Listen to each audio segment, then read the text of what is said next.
નમસ્કાર મિત્રો, આજના લેક્ચરમાં આપણે ચર્ચા કરીશું વાણિજ્ય વ્યવસ્થાને સંચાલન, ધોરણ 11, સ્વાધ્યાય નંબર 2, ધંધાકીય સેવાઓ 1 વિશે ચર્ચા કરવાના છીએ.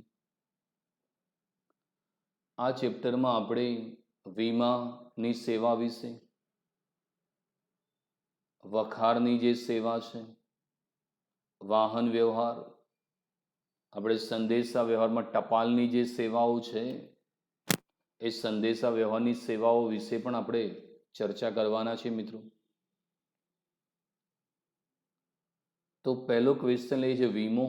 બહુ જ આઈએમપી ક્વેશ્ચન છે, વારંવાર પૂછાતો પ્રશ્ન છે મિત્રો. વીમો, ઇન્સ્યોરન્સ.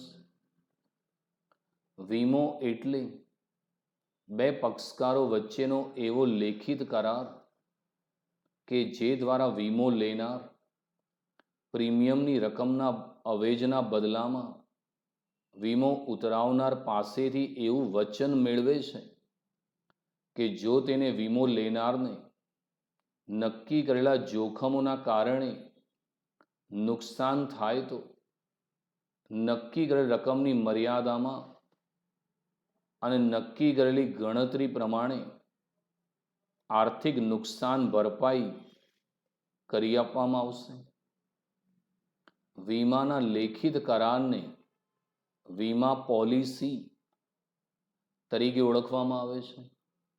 વીમો જોખમ દૂર કરતો નથી, પરંતુ જોખમથી પેદા થતા આર્થિક નુકસાનનું વળતર આપે છે. તો વીમો શું છે મિત્રો? વીમો, જેને અંગ્રેજીમાં ઇન્સ્યોરન્સ તરીકે ઓળખવામાં આવે છે, તો વીમો એ બે પક્ષકારો વચ્ચેનો લેખિત કરાર છે. કયા બે પક્ષકાર? એક છે વીમા કંપની, ઇન્સ્યોરન્સ કંપની, અને બીજું છે વીમો લેનાર. આ બે વચ્ચે લેખિત કરાર થાય. કારણ કે જ્યારે તમે કોઈ વીમો લો તો એ વીમા કંપની જે ફોર્મ આપે એમાં બધી જ માહિતી તમારે સંપૂર્ણ અને સાચી આપવી પડે. તમારું નામ, સરનામું, આધાર કાર્ડ નંબર, જન્મ તારીખ, કેટલા રૂપિયાનો વીમો છે, કેટલું એનું પ્રીમિયમ આવશે, વારસદારનું નામ, બધી જ માહિતી આપવી પડે. અને વીમો લેનારે એ ફોર્મ પર સહી કરવી પડે. દાખલા તરીકે તમે 5 લાખનો વીમો લીધો અને માન લો કે એનું 10,000 રૂપિયા પ્રીમિયમ આવ્યું, તો વીમો લેનાર એ વચન આપે કે હું દર વર્ષે 10,000 પ્રીમિયમ ભરીશ, અને બદલામાં વીમા કંપનીને વચન આપે કે જો તમે પ્રીમિયમ રેગ્યુલર ભરશો તો તમને જે નુકસાન થશે એ ભરપાઈ વીમા કંપની કરી આપશે. તો વીમો એ બે પક્ષકારો વચ્ચેનો લેખિત કરાર છે કે જેમાં વીમો લેનાર પ્રીમિયમ ભરે છે અને બદલામાં વીમો ઉતરાવનાર પાસેથી વચન મેળવે છે કે જો તેને નુકસાન થાય તો એ નુકસાનની ભરપાઈ વીમા કંપની કરી આપશે. તો વીમો એ બે પક્ષકારો વચ્ચેનો એવો લેખિત કરાર છે કે જેમાં વીમો લેનાર પ્રીમિયમની રકમના બદલામાં વીમા કંપની પાસેથી નુકસાન ભરપાઈ કરી આપવાનું વચન મેળવે છે. અને આ જે વીમોનો લેખિત કરાર થાય, કારણ કે તમે વીમો લો એટલે તમારે એના પર ફોર્મ પર સહી કરવી પડે, તો એને ઇન્સ્યોરન્સ પોલિસી, ગુજરાતીમાં એને વીમા પોલિસી કહેવામાં આવે છે. તો વીમો લેનાર અને વીમા કંપની વચ્ચે જે લેખિત કરાર થાય એને વીમા પોલિસી તરીકે ઓળખવામાં આવે છે. અને મિત્રો, વીમો જે છે, ઇન્સ્યોરન્સ, એ ક્યારે પણ જોખમને દૂર કરતો નથી. પરંતુ હા, જો તમે વીમો લીધો હોય તો એ જોખમથી જે નુકસાન પેદા થાય એની વળતર આપવાનું કામ વીમો કરે છે.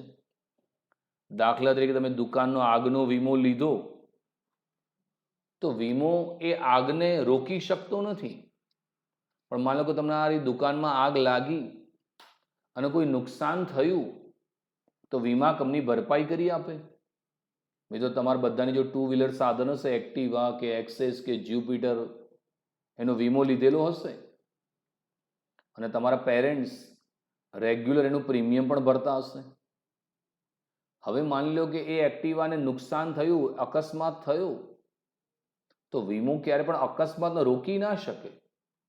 પણ માની લો કે તમે એક્ટિવાનો વીમો લીધો છે ને પ્રીમિયમ ભર્યું છે અને એનો એક્સિડન્ટ થઈને 5,000 કે 10,000 નુકસાન થયું, તો એ નુકસાન ભરપાઈ કરી આપવાનું વચન એ વીમા કંપની આપતી હોય છે. તો વીમાનો લેખિત કરારને વીમા પોલિસી કહેવામાં આવે છે. વીમાનું મુખ્ય કાર્ય જોખમની સામે રક્ષણનું રહેલું છે.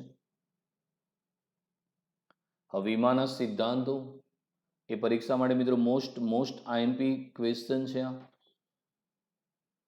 વીમાના મૂળ સામાજિકતા સાથે સંકળાયેલા છે. તે બે પક્ષકારો વચ્ચેનો લેખિત કરાર બને છે.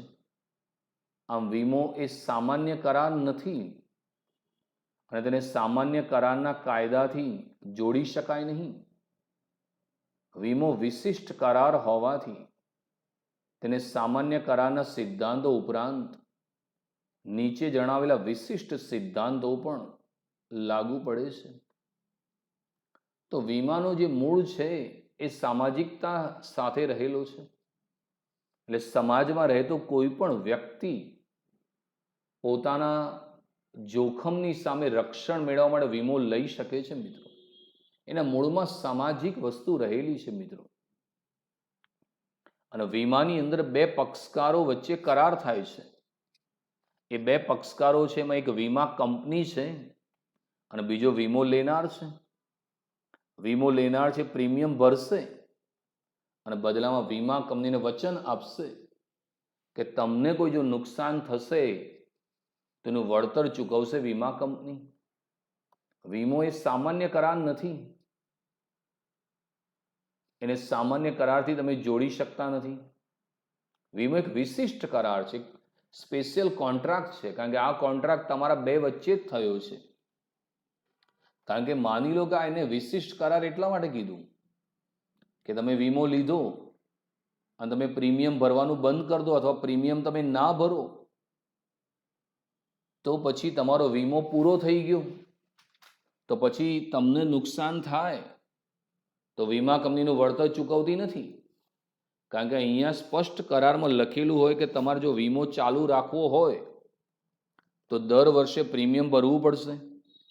જો તમે પ્રીમિયમ ના ભરો તો વીમા પોલિસી બંધ થઈ જાય અને પછી જો નુકસાન થશે તો વીમા કંપનીનું વળતર ચૂકવતી નથી. તો એક વિશિષ્ટ કરાર છે મિત્રો. તો એને વિશિષ્ટ સિદ્ધાંતો લાગુ પડે છે, એની ચર્ચા કરશું મિત્રો. પહેલું છે મિત્રો સંપૂર્ણ ભરોસાનો સિદ્ધાંત, principle of utmost good faith. વીમાના કરારનો હેતુ નફો મેળવવાનો ક્યારેય ન હોઈ શકે. વીમા કરારનો હેતુ નુકસાનનું આર્થિક વળતર મેળવવાનો છે. વીમાનો મૂળભૂત અભિગમ સામાજિક છે. આથી વીમા કરારના પક્ષકારોએ પરસ્પર સંપૂર્ણ ભરોસો મૂકવાનો છે.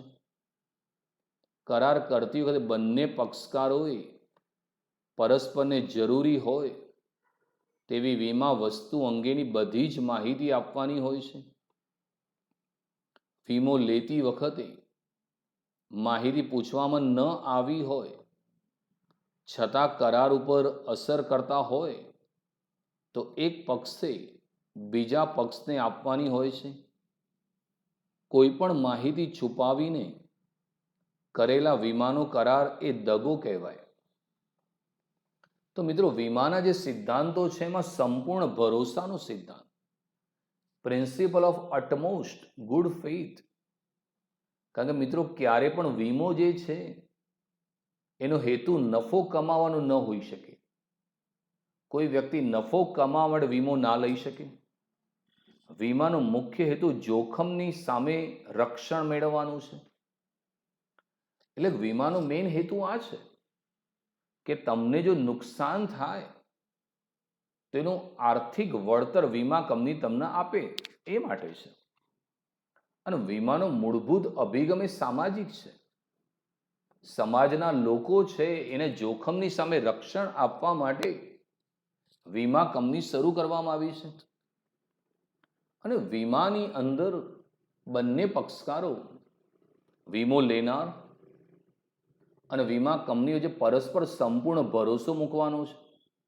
બંને જણાએ ભરોસો, ઈમાનદારી રાખવાની છે, ફેઇથ રાખવાનું છે. એનો મતલબ એ થયો કે જ્યારે વીમો લેવામાં આવે ત્યારે વીમા કંપની બધી જ માહિતી આપવી પડે કે તમારી ઇન્સ્યોરન્સની પોલિસી આટલી છે, તમને આટલા રૂપિયાનું પ્રીમિયમ દર વર્ષે ભરવું પડશે, અને જો તમને નુકસાન થશે તો વીમા કંપની આ રીતે તમને વળતર ચૂકવશે. અને જે વીમો લેનાર છે એને પણ સંપૂર્ણ માહિતી આપવાની છે. દાખલા કે તમે વીમો લો તો તમારે બિલકુલ સાચી માહિતી આપવી પડે. તમારું સાચું નામ, તમારું સરનામું, તમારું આધાર કાર્ડ, નાનામાં નાની માહિતી તમારે આપવી પડે. કોઈ પણ માહિતી તમારે છુપાવાય નહીં. જો તમે કોઈ વસ્તુ છુપાઈ રાખો તો એને દગો કહેવાય.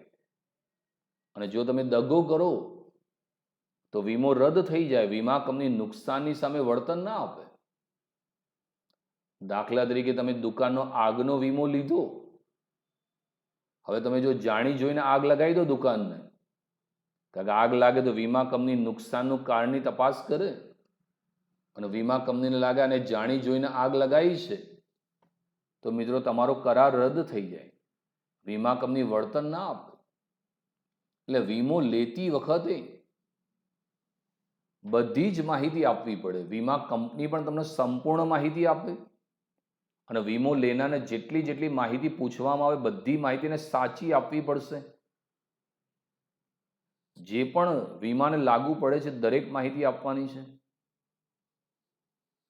કોઈ પણ માહિતી માનો કે પૂછવામાં નથી આવી પણ એ કરાર માટે અગત્યની છે તો પણ એક પક્ષકારે બીજા પક્ષકારને માહિતી આપવી પડશે.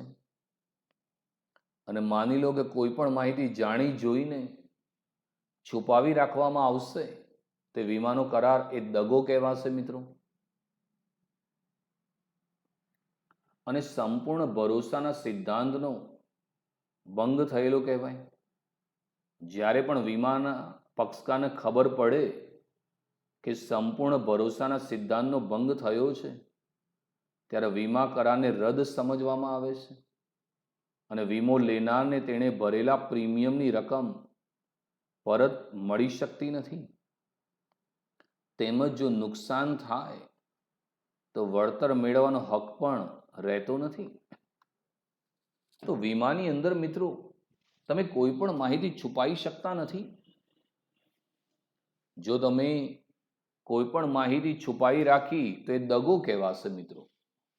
એને સંપૂર્ણ ભરોસાના સિદ્ધાંતનો ભંગ થયેલો કહેવાય. અને જ્યારે વીમા કંપનીને ખબર પડે કે આ વ્યક્તિએ સંપૂર્ણ ભરોસાના સિદ્ધાંતનો ભંગ કર્યો છે તો વીમાનો જે કરાર છે ને રદ સમજવામાં આવશે. એ કોન્ટ્રાક્ટ રદ થઈ જશે, કેન્સલ થઈ જશે. એટલે રદ થઈ ગયું પછી વીમા કંપની નુકસાનનું વળતર તમને ના આપે.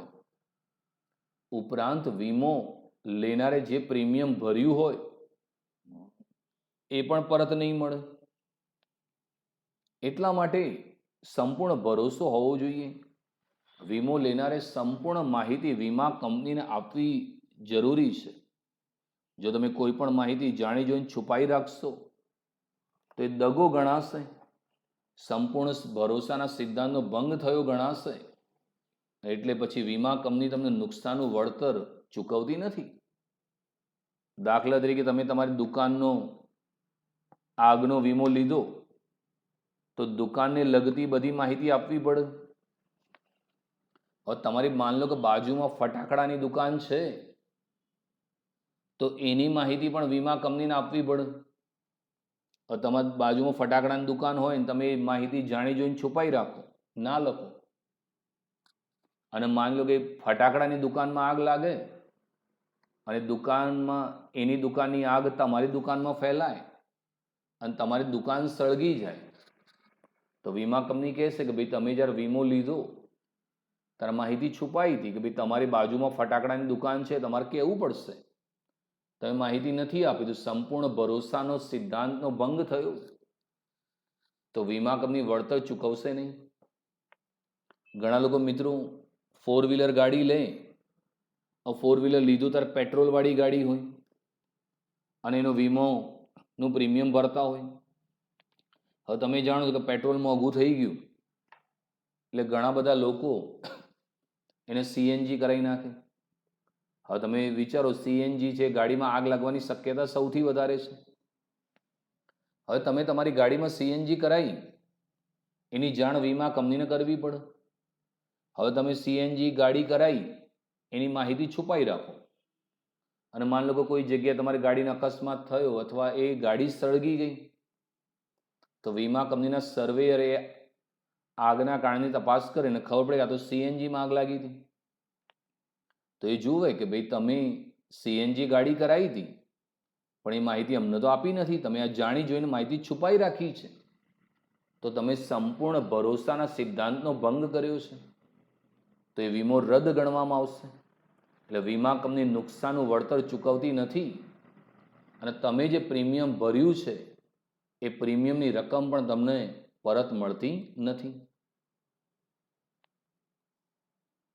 બીજું છે નુકસાન વળતરનો સિદ્ધાંત, પ્રિન્સિપલ ઓફ ઇન્ડેમનિટી. વીમો લેનારને નુકસાન થાય તો તેનું વળતર મળી શકે તે માટે વીમાનો કરાર થાય છે.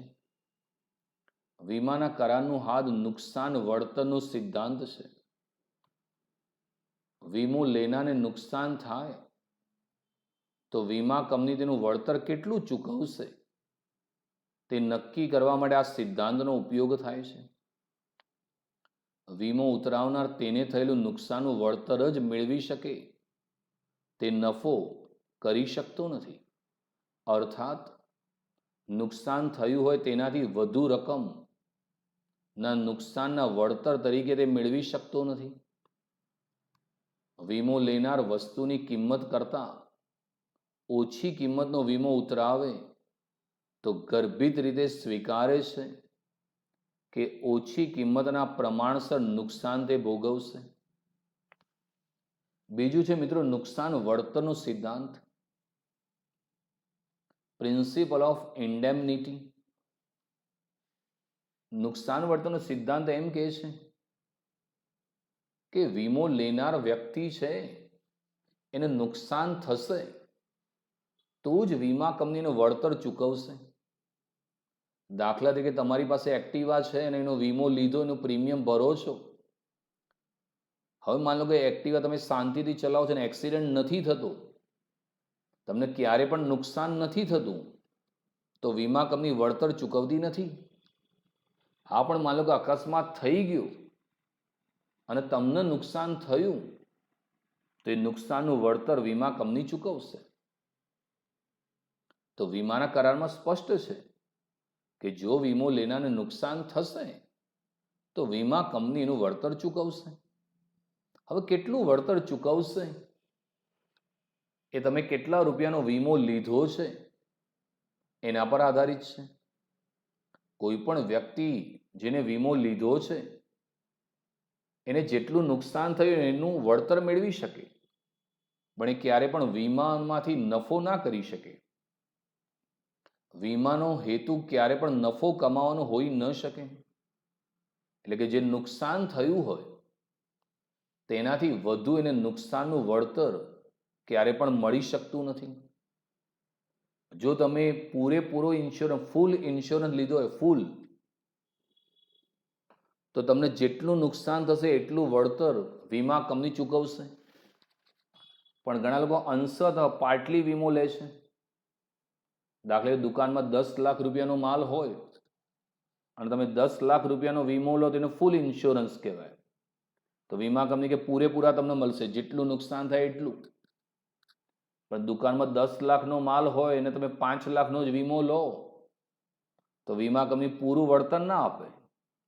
કારણ કે દુકાનમાં ભલે માલ 10 લાખનો હતો તમે વીમો 5 લાખનો લીધો એટલે 5 લાખનું પ્રીમિયમ ભરો છો, તો તમને જે નુકસાન થાય એનું પ્રમાણસર વીમા કંપની તમને વળતર ચૂકવશે. ઉદાહરણ દ્વારા સમજીએ.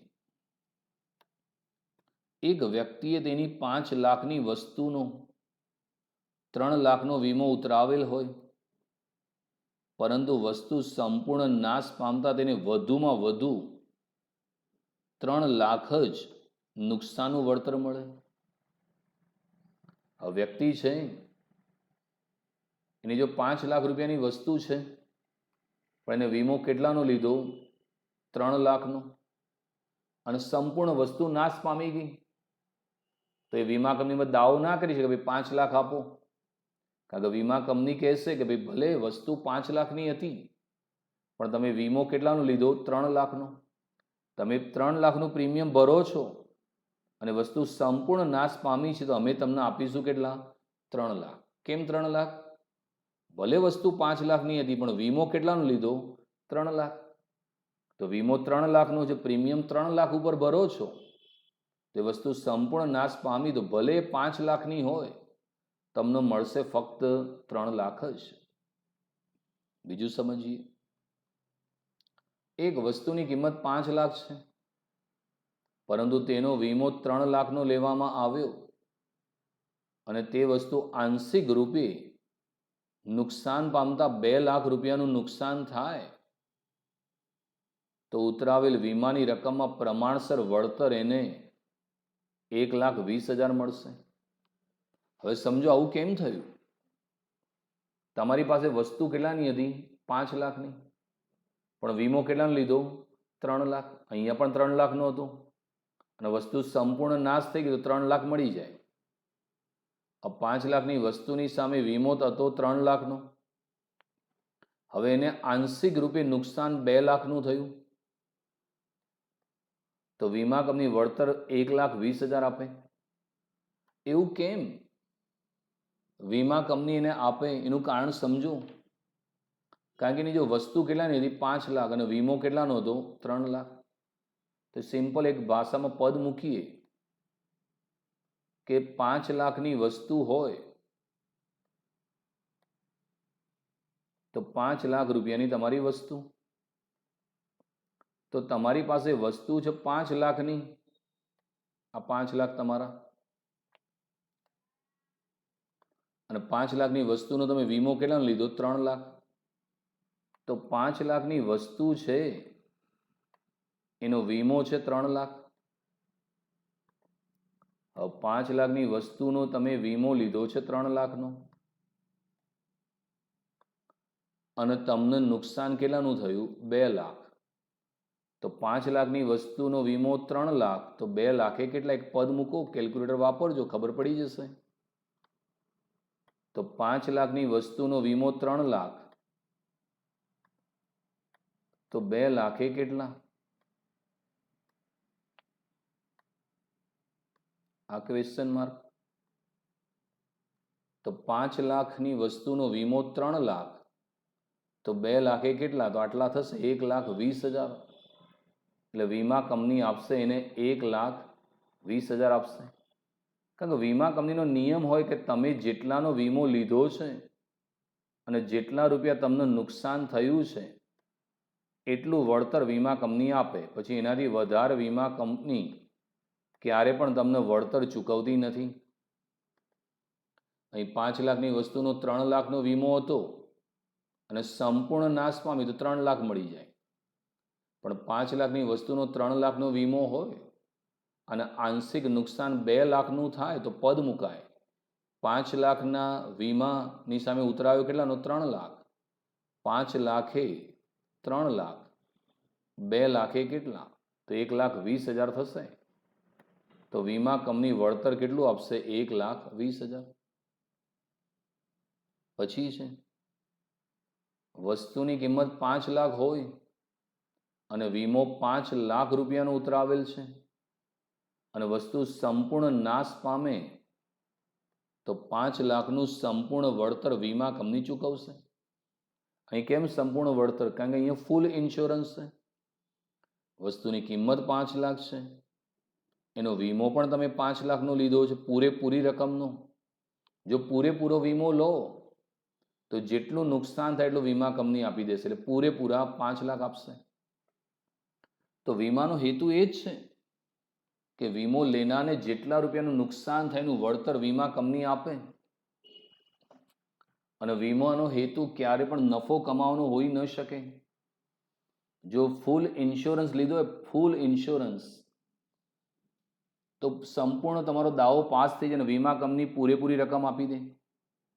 પણ જો તમે વીમા વસ્તુની કિંમત કરતાં ઓછી કિંમતનો વીમો લો તો વીમા કંપની તમને પ્રમાણસર રકમ ચૂકવશે.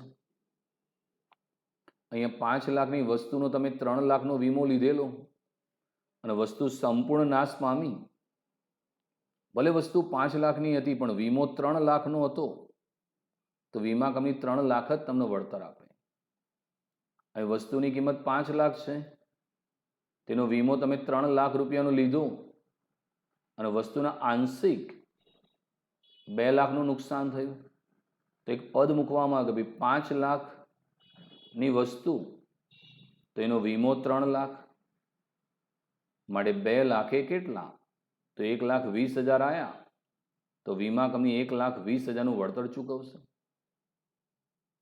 અહીં વસ્તુની કિંમત 5 લાખ છે, એનો વીમો પણ તમે 5 લાખનો લીધો અને વસ્તુ સંપૂર્ણ નાશ પામી, તો અહીંયા ફૂલ ઇન્સ્યોરન્સ છે, તો વીમા કંપની તમને 5 લાખ રૂપિયાનું વળતર ચૂકવશે. તો આ નુકસાન વળતરનો સિદ્ધાંત હતો મિત્રો. ત્રીજું છે વીમા યોગ્ય હિતનો સિદ્ધાંત, પ્રિન્સિપલ ઓફ ઇન્સ્યુરેબલ ઇન્ટરેસ્ટ. વીમા યોગ્ય હિતનો સિદ્ધાંત એટલે વીમો લેનારને વીમા વસ્તુમાં આર્થિક હિત હોવું જોઈએ. દાખલા તરીકે મકાન માલિકને મકાનમાં આર્થિક હિત હોય, જ્યારે ભાડુઆતને મકાનમાં આર્થિક હિત ન હોય. તો પ્રિન્સિપલ ઓફ ઇન્સ્યુરેબલ ઇન્ટરેસ્ટ, વીમા યોગ્ય હિતનો સિદ્ધાંત. આ સિદ્ધાંત મુજબ કોઈ પણ વ્યક્તિ અન્ય વ્યક્તિનો કે અન્ય વ્યક્તિની મિલકતનો વીમો લઈ શકતો નથી.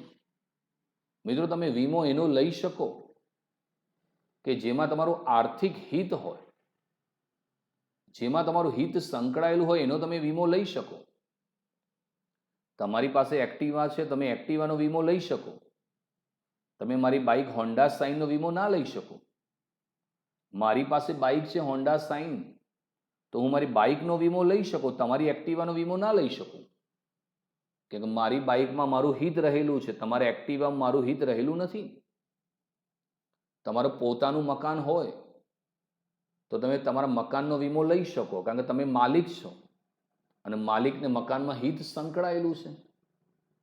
પણ તમે કોઈ મકાન ભાડે આપેલું હોય તો એ ભાડુઆત તમારા મકાનનો વીમો ના લઈ શકે, કારણ કે ભાડુઆતને વીમા વસ્તુમાં કોઈ હિત રહેલું નથી.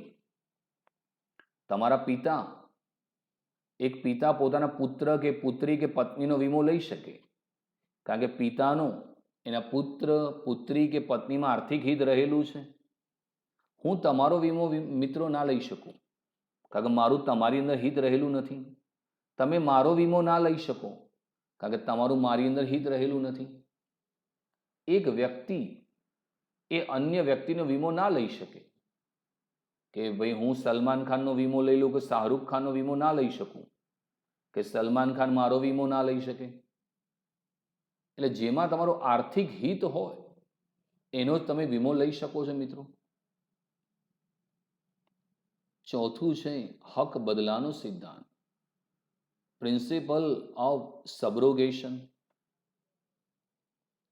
જ્યારે વીમા યોગ્ય વસ્તુનો વીમો લેવામાં આવે અને તે નાશ પામે તો વીમા કંપની તેનું વળતર ચૂકવે ત્યારે નાશ પામેલી વસ્તુનો માલિકી હક વીમા કંપનીનો બને છે.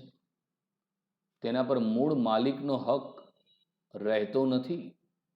આ બાબત જિંદગીના વીમાને લાગુ પડતી નથી. હક બદલાનો સિદ્ધાંત, પ્રિન્સિપલ ઓફ સબ્રોગેશન. આ સિદ્ધાંતમાં હકનો બદલો થઈ જાય. એનો મતલબ એ થયો કે તમે કોઈ પણ વસ્તુનો વીમો લીધો છે અને વસ્તુ નાશ પામી, તો વીમા કંપનીએ નાશ પામેલી વસ્તુનું તમને નુકસાનનું વળતર ચૂકવે. હવે તમને નાશ પામેલી વસ્તુના પૈસા ચૂકવાઈ ગયા, પછી જે નાશ પામેલી વસ્તુ છે કે નુકસાન પામેલી વસ્તુ છે એનો માલિકી હક વીમા કંપનીનો બની જશે. પછી તમે એના હકદાર નથી રહેતા. એક્ઝામ્પલ આપું, માનો કે તમે એક્ટિવા લઈને ગયા કે જ્યુપિટર કે એક્સેસ લઈને કે બાઇક લઈને ગયા અને રોડ ઉપર અકસ્માત થયો અને 5,000 રૂપિયાના સ્પેર પાર્ટ્સ તૂટી ગયા. દાખલા તરીકે હોન્ડાનું એક્ટિવા હતું અને એને તમારે 5,000નું નુકસાન થયું, તો વીમા કંપની તમને એ સ્પેર પાર્ટ્સના 5,000 રૂપિયા ચૂકવી આપે. એટલે તમને નુકસાનનું વળતર મળી ગયું. પણ પછી જે તૂટી ગયેલા સ્પેર પાર્ટ્સ છે એનો માલિકી હક તમારો નથી, કારણ કે વીમા કંપનીએ તમને 5,000 રૂપિયા ચૂકવી દીધા. પછી તૂટી ગયેલા સ્પેર પાર્ટ્સ છે એનો માલિકી જે હક છે એ વીમા કંપનીનો થઈ જાય. એને હક બદલાનો સિદ્ધાંત કહેવાય. કારણ કે હક બદલાઈ ગયું, કારણ કે વીમા કંપનીએ તમને પૈસા આપી દીધા. એટલે હવે તૂટી ગયેલી વસ્તુ, નુકસાન પામેલી વસ્તુ કે નાશ પામેલી વસ્તુનો જે માલિકી હક છે એ વીમા કંપનીનો બની જાય છે. મૂળ માલિકનો કોઈ હક રહેતો નથી. તો આને હક બદલાનો સિદ્ધાંત તરીકે ઓળખવામાં આવે. દાખલે દુકાનમાં આગનો વીમો લીધો અને 2 લાખનો માલ બળી જાય અને ફૂલ ઇન્સ્યોરન્સ હોય તો વીમા કંપની તમને 2 લાખ ચૂકવે. પણ એ 2 લાખ જે બળી ગયેલો માલ છે, હવે એના પર તમારો માલિકી હક ના રહે. એનો માલિકી હક વીમા કંપનીનો બની જાય છે અને હક બદલાનો સિદ્ધાંત કહેવાય. આ બાબત જિંદગીના વીમાને લાગુ પડતી નથી. જિંદગીના વીમાને એટલા માટે લાગુ પડતી નથી કારણ કે માનવીની જિંદગી અમૂલ્ય છે. એક્ઝામ્પલ આપું, એક વ્યક્તિએ પોતાની જિંદગીનો વીમો લીધો. હવે માની લો કે મરી ગયો. હવે માની લો 10 લાખ રૂપિયાનો વીમો લીધો હતો ને એ વ્યક્તિ મરી ગયો. તો વીમો તમે જ્યારે લો તો વીમામાં તમારા વારસદારનું નામ લખવું પડે, નોમિની. કારણ કે વીમો લેનાર મૃત્યુ પામે તો પૈસા કોને આપવાના? તો એને નોમિની, વારસદારમાં એની પત્નીનું નામ કે છોકરા કે છોકરીનું નામ લખ્યું છે તો વીમા કંપની એને પૈસા આપી દે કે ભાઈ 10 લાખ તમારા પપ્પાએ વીમો લીધો હતો અને પ્રીમિયમ ભરતા હતા અને મરી ગયા છે, તો આ 10 લાખ રૂપિયા વીમા કંપની ચેક આપી દે. પણ સાથે એ બોડી છે, એ મૃત જે મરી ગયેલો વ્યક્તિ છે એની બોડી પણ એના વારસદારના જોડે જ રહે. પછી બોડી વીમા કંપની ના લઈ લે. જિંદગીના વીમાના હક બદલાનો સિદ્ધાંત લાગુ ના પડે. એક્ટિવાના સ્પેર પાર્ટ તૂટી જાય તો વીમા કંપનીનું વળતર ચૂકવીને સ્પેર પાર્ટ પોતાની જોડે લઈ લે, એનો હક એમની જોડે. પણ જિંદગીના વીમાના હક બદલાનો સિદ્ધાંત લાગુ ના પડે. એટલે વ્યક્તિ મરી ગયો તો વીમા કંપનીની બોડી પોતાની જોડે નહીં લે, એ પણ એના વારસદારના જોડે જ રહેશે. એટલે પુત્ર જ ની જોડે લાશ રહેશે અને વીમા કંપની વળતર પણ ચૂકવશે. એટલે જિંદગીના વીમાના હક બદલાનો જે સિદ્ધાંત છે એ લાગુ પડતો નથી. તો આજના લેક્ચરમાં ખૂબ જ અગત્યની આપણે ચર્ચા કરી છે મિત્રો. ફરી એકવાર લઈ લઈએ, પરીક્ષામાં પૂછાવાનો ક્વેશ્ચન છે મિત્રો. તો વીમો એ 2 પક્ષકારો વચ્ચેનો એવો લેખિત કરાર છે કે જેમાં વીમો લેનાર પ્રીમિયમની રકમના બદલામાં વીમા કંપની પાસેથી નુકસાન ભરપાઈ કરી આપવાનું વચન મેળવે છે. વીમાના લેખિત કરારને વીમા પોલિસી તરીકે ઓળખવામાં આવે છે. વીમાના સિદ્ધાંતો તો સંપૂર્ણ ભરોસાનો સિદ્ધાંત. એટલે વીમો લેનાર વ્યક્તિએ વીમો લેતી વખત તમામ માહિતી સાચી આપવી જોઈએ. વીમા કંપનીએ પણ વીમો લેનારને સંપૂર્ણ માહિતી આપવી જોઈએ. કોઈ પણ પક્ષકારે કોઈ પણ પ્રકારની માહિતી છુપાવવી જોઈએ નહીં. અને માહિતી છુપાવવામાં આવે તો એ દગો કહેવાય. એ કરાર રદ થશે અને વીમા કંપની 1 રૂપિયાનું પણ વળતર ચૂકવતી નથી. બીજું છે નુકસાન વળતરનો સિદ્ધાંત, પ્રિન્સિપલ ઓફ ઇન્ડેમનિટી. એટલે વીમો લેનાર છે એને નુકસાન થાય તો જ એનું વળતર વીમા કંપની ચૂકવે છે. વીમાનો હેતુ ક્યારે પણ નફો કમાવાનો ના હોઈ શકે. જો 5 લાખની વસ્તુનો 3 લાખનો વીમો લેવામાં આવે અને વસ્તુ સંપૂર્ણ નાશ પામે તો વીમા કંપની 3 લાખ જ ચૂકવશે. કારણ કે વસ્તુ ભલે 5 લાખ પણ વીમો 3 લાખનો હતો. વસ્તુની કિંમત 5 લાખ છે, વીમો 3 લાખનો છે, પણ નુકસાન ખાલી 2 લાખ જ થયું તો એક પદ મુકાશે. 5 લાખની વસ્તુનો વીમો 3 લાખ તો 2 લાખે કેટલા? તો વીમા કંપની 1,20,000 જ આપશે. વસ્તુની કિંમત 5 લાખ, વીમો 5 લાખનો ઉતરાયો અને વસ્તુ સંપૂર્ણ નાશ પામી તો અહીંયા ફૂલ ઇન્સ્યોરન્સ તો 5 લાખ ચૂકવશે. વીમા યોગ્ય હિતનો સિદ્ધાંત, પ્રિન્સિપલ ઓફ ઇન્સ્યોરેબલ ઇન્ટરેસ્ટ, એટલે વીમો લેનાર વ્યક્તિનું વીમા વસ્તુમાં આર્થિક હિત હોવું જોઈએ. પિતાનું પુત્ર કે પુત્રી કે પત્નીમાં આર્થિક હિત છે. પિતા પોતાના પુત્રનો વીમો લઈ શકે, પુત્ર પોતાના પિતાનો વીમો લઈ શકે. તમે ઘરના માલિક હો તો તમારી ઘરનો વીમો, દુકાનના માલિક હો તો તમારી દુકાનનો વીમો લઈ શકો. કોઈ વ્યક્તિ અન્ય વ્યક્તિનો વીમો લઈ શકતો નથી. કોઈ વ્યક્તિ અન્ય વ્યક્તિની મિલકતનો પણ વીમો લઈ શકતો નથી. વીમો એનો જ લઈ શકાય કે જેમાં તમારું આર્થિક હિત સંકળાયેલું હોય. હક બદલાનો સિદ્ધાંત, પ્રિન્સિપલ ઓફ સબ્રોગેશન, એટલે એકવાર વીમો તમે લીધો અને વસ્તુ નાશ પામી તો વીમા કંપની નુકસાનનું વળતર ચૂકવશે, પણ ત્યારબાદ એ નાશ પામેલી વસ્તુનો માલિકી હક એ વીમા કંપનીનો બનશે. મૂળ માલિકનો હક રહેતો નથી. એ હક બદલાનો સિદ્ધાંત છે. આ બાબત જિંદગીના વીમાને લાગુ પડતી નથી. કોઈ વ્યક્તિએ જિંદગીનો વીમો લીધો હોય અને પ્રીમિયમ ભરે અને એનું અવસાન પામે તો વીમા કંપની વારસદારને પૈસા પણ ચૂકવશે અને એની બોડી પણ એના વારસદારના જોડે જ રહેશે. વીમા કંપની એમાં હક બદલાનો સિદ્ધાંત લાગુ પડતી નથી. તો આ 4 અગત્યના સિદ્ધાંતો મિત્રો પ્લીઝ ચોપડામાં લખીને તૈયાર કરી નાખો. આ પરીક્ષામાં 100% પૂછાશે મિત્રો. Thank you very much.